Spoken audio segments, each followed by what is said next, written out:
Friends, welcome to our English channel English Master the Advanced Classes. Learn English with RK Jungle. Today I am going to teach you how to become zero to hero with a simple present tense.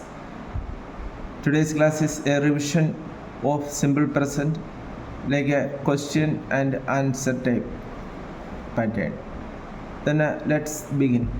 चलो हम शुरू करते हैं। दोस्तों, अपना channel English master the advent class में आपका सभी का हार्दिक स्वागत है। आज का लेसन में मैं आपको यह बताना जा रहा हूँ कि सिंपल प्रेजेंट यूज़ करके हम जीरो टू हीरो कैसे बने।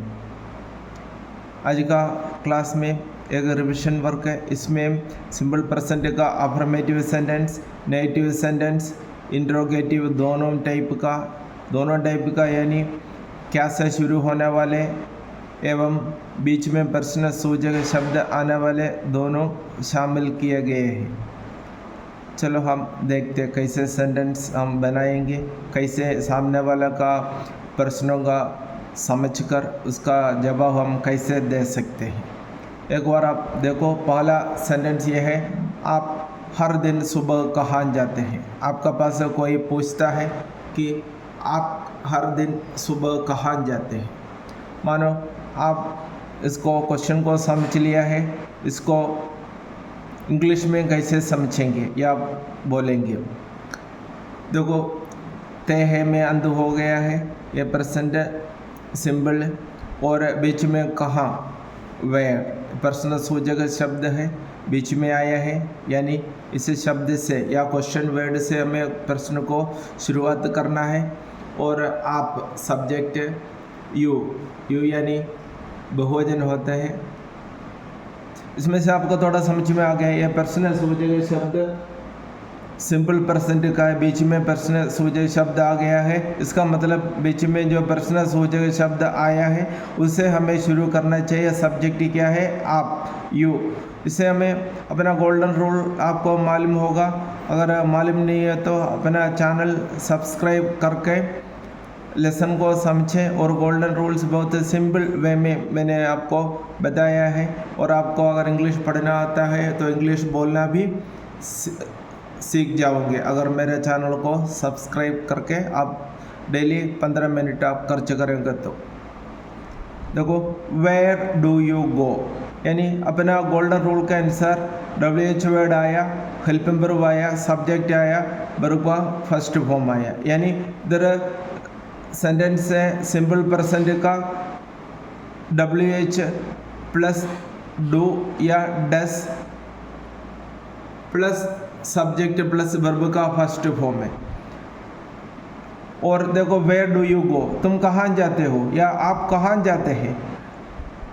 एवरी डे यानी हर दिन या प्रतिदिन को हम एवरी डे कहते हैं। इसके लिए हम इंग्लिश में एवरी डे कहते हैं। देखो, where do you go every day, तुम हर दिन कहाँ जाते हो, कब?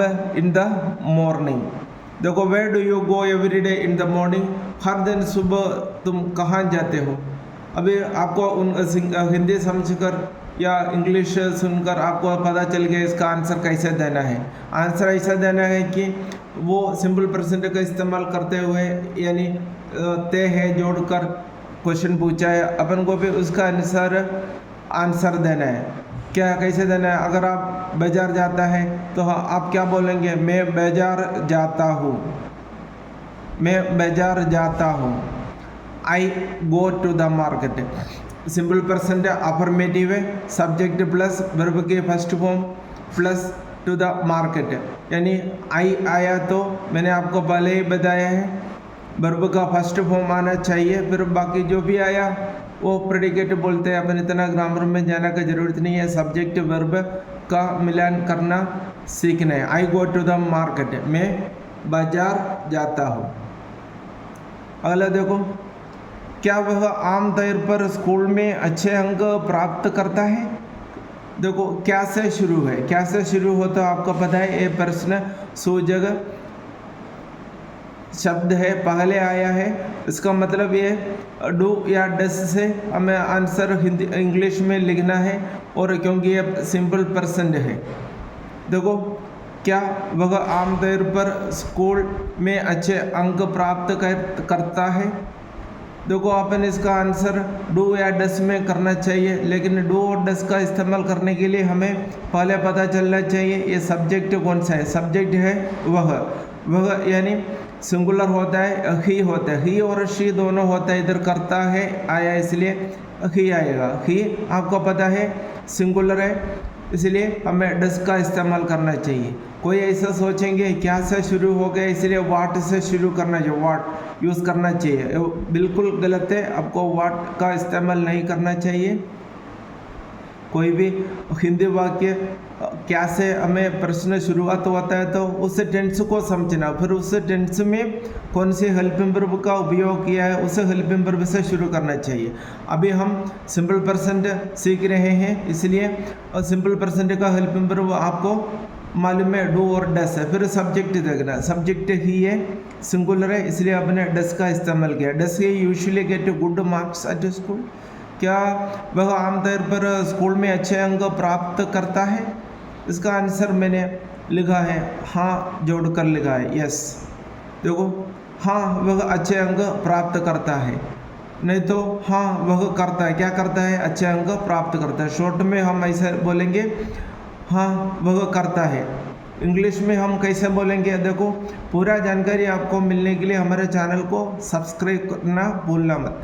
देखो, yes he gets good marks, इधर यस को एक बार छोड़कर आप देखो, या इधर हाँ को छोड़कर देखो, वह अच्छे अंक प्राप्त करता है। ये अफर्मेटिव सेंटेंस है, सिंपल पर्सन का सब्जेक्ट है वह, ये तो सिंगुलर है, इसलिए सिंगुलर सब्जेक्ट हो तो वर्ब का फर्स्ट फॉर्म के साथ S E S I S लगाना नहीं भूलना चाहिए। देखो, यस ही गेट्स, इधर एस लगाया गेट के साथ यस। और भी आप मेरा पहले वाला लेसन देखना, कौन सी वर्ब का साथ है यस, कौन से वर्ब का साथ है ई एस, कौन से वर्ब का साथ आई एस लगाना। मैंने पहले का पाठ में आपको पूरा बताया है, चैनल सब्सक्राइब करके आप देखना। ही गेट्स गुड मार्क्स, उसे अच्छे अंक प्राप्त करते हैं वह, या उसे अच्छे अंक मिलते हैं। शॉर्ट में इधर हमने हाँ वह करता है लिखा था, उसी प्रकार इंग्लिश में हम बोलते हैं या लिखते हैं यस ही डस, वह करता है। इधर डस का ये तो हेल्पिंग वर्ब नहीं है, डस यानी करता है। क्या करता है, अच्छा अंक प्राप्त करता है। देखो, क्या वे अक्सर कहानियाँ लिखते हैं। क्या वे अक्सर कहानियाँ लिखते हैं, ये क्या से शुरू है। देखो, और सब्जेक्ट है वे, क्या से शुरू यानी मैं इसलिए बोला है कि हमें इस टेंस का अनुसार हेल्पिंग वर्ब यूज़ करना है डू और डस। क्या वे अक्सर कहानियाँ लिखते हैं। देखो, वे को दे बोलते, दे बहुवचन है, इसलिए डू से शुरू करना चाहिए। Do they often write stories, अक्सर को हम इंग्लिश में ऑफन बोलते हैं, OFTEN, ऑफन राइट स्टोरीज। क्या वे अक्सर कहानियाँ लिखते हैं। इसमें अब जवाब मैंने लिखा है नहीं में, नहीं वे अक्सर कहानियाँ नहीं लिखते हैं। देखो, नहीं को छोड़कर बाकी आप देखो, वे अक्सर कहानियाँ नहीं लिखते हैं, एक नेगेटिव सेंटेंस। सिंपल पर्सन में नेगेटिव सेंटेंस बनाने का रूल मैंने आपको बताया है, एक बार और मैं बताऊंगा। Subject plus do plus not plus verb के फर्स्ट फॉर्म प्लस ऑब्जेक्ट होते हैं। No, they do not often write stories, they do not often write stories. नहीं तो हम ऐसे लिख सकते हैं, नो दे डोंट, वे नहीं करते हैं।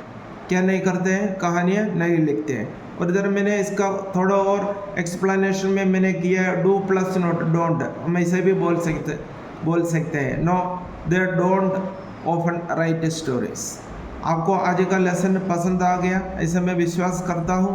पसंद आ गया तो चैनल को सब्सक्राइब करें और दोस्तों को बताइए, लाइक करें, कमेंट करके मुझे बताइए आपको किस प्रकार समझ में आ रहा है। आज का वीडियो आपको देखने के लिए बहुत बहुत धन्यवाद।